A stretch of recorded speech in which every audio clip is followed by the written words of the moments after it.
Hello. So in this video, we're going to talk about the Great Hymn to the Aten, or the Hymn to the Aten, as it's sometimes called. Now, the version I'm reading is in the Norton Anthology of World Literature, and there's a couple of different versions of this hymn. This one comes from the tomb of an official at Elamarna, which was the capital city of Akhenaten and Nefertiti, the heretic pharaoh and his queen. My absolute favorite pharaoh of all of the Egyptian pharaohs. Akhenaten was super interesting. Basically, he led a revolution in Egypt. He was a religious fanatic. He abolished much of what had been central to Egyptian culture, and created. There's disagreement about this, but I tend to lean toward the version that he created monotheism in Egypt.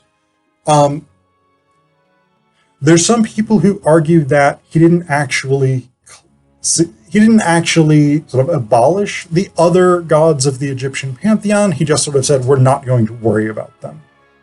But for Akhenaten, the Aten was the god.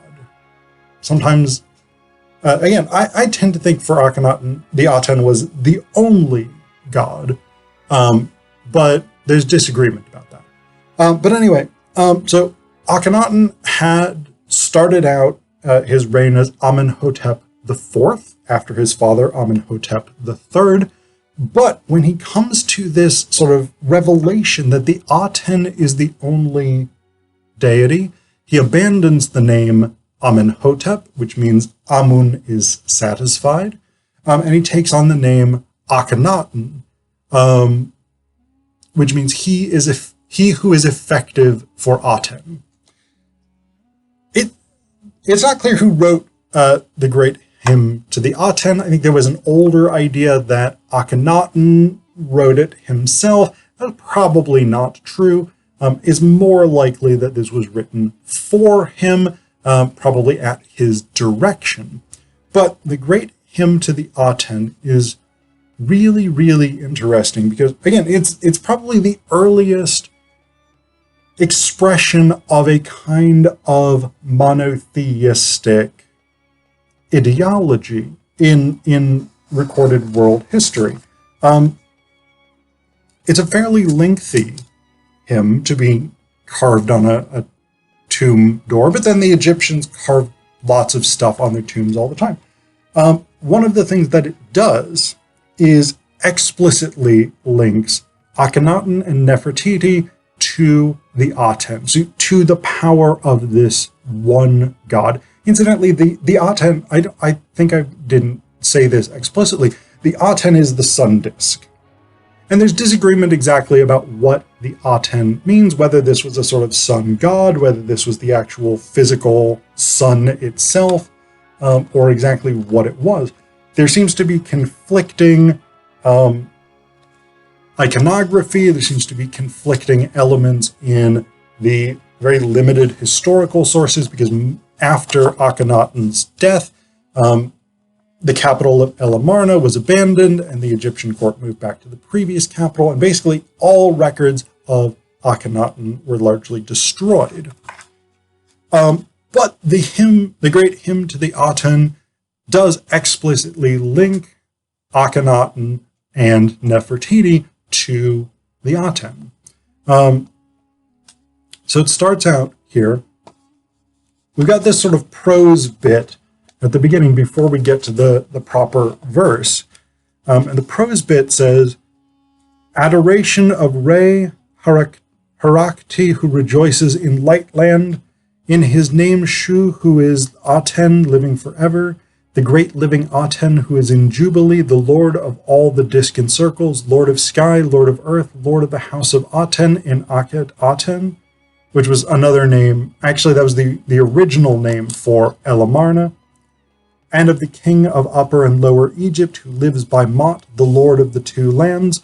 So that's actually where we sort of shift from the dedication to the Aten to the dedication to Akhenaten. and of the king of Upper and Lower Egypt, who lives by Mot, the lord of the two lands, Neferkepreru, soul one of Re, the son of Re, who lives by Mot, the lord of crowns, Akhenaten, great in his lifetime. And then we shift to the dedication to Nefertiti, and his beloved great queen, the lady of the two lands, Nefru Aten, Nefertiti, who lives in health and youth forever, the vizier, the fan bearer on the right of the king, he says, and that's that's the sort of introduction of this official, the person whose tomb this actually is. So the hymn starts from there, and it's interesting stuff. A lot of it is very kind of standard, like devotional type stuff. The Aten is equated to life, light, obviously, growth, prosperity, potency. There's a parental analogy with between the Aten and all of existence, basically. The Aten is contrasted with death and the lands of death. And so we've got all of these things going on. But there's one stanza of the hymn I think is really, really, really, really interesting for later readers, post-biblical readers, because while a lot of this is fairly standard devotional stuff, there is this section here that starts on line 63 and goes through 79 that for people who know their Bible stories will sound quite familiar. So it says, "How many are your deeds, though hidden from sight, O soul God blessed whom there is none, or beside whom there is none? You made the earth as you wished, you alone, all peoples, herds, and flocks, all upon earth that walk on legs, all on high that fly on wings, the lands of Kor and Cush," that's more or less modern-day Syria and Sudan, Ethiopia, this sort of region. "The land of Egypt, you set every man in his place, you supply their needs, everyone has his food, his lifetime is counted. Their tongues differ in speech, their characters likewise, their skins are distinct, for you distinguished the peoples." So there's a lot that's interesting here. So we start with this idea, how many are your deeds, though hidden from sight? This idea of the divine, ineffable plan, right?